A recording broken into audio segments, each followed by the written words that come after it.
আমাকে দিশা দেয় দিশারির কবিতা। তার পাপের গুনাহ দেখি না। এই কাব্যগ্রন্থের কবিতাগুলি একাধিকবার আমি পাঠ করেছি। আপনাদের জন্য একের পর এক কবিতা পড়ে যাচ্ছি। সেই ধারাবাহিকতায় আজ পড়ব দিশারি মুখোপাধ্যায়ের পাপের গুনাহ দেখি না কাব্যগ্রন্থ থেকে দুর্বোধ্য প্রেম কবিতাটি।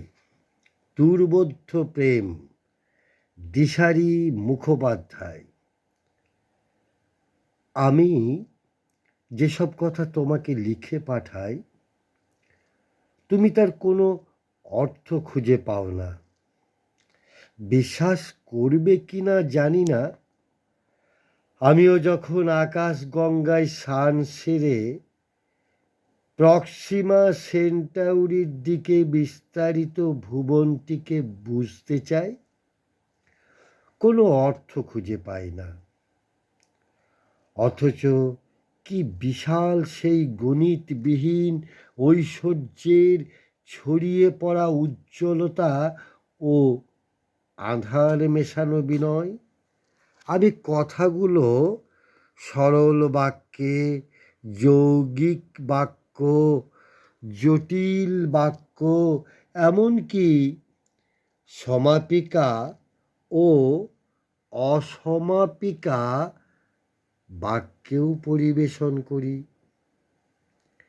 লেখাকালীন সময়ে আমি রান্নাঘরে যাই, কলঘরে যাই, টিভি চালাই, ঝাউ গাছের সঙ্গেও কথা বলে আসি।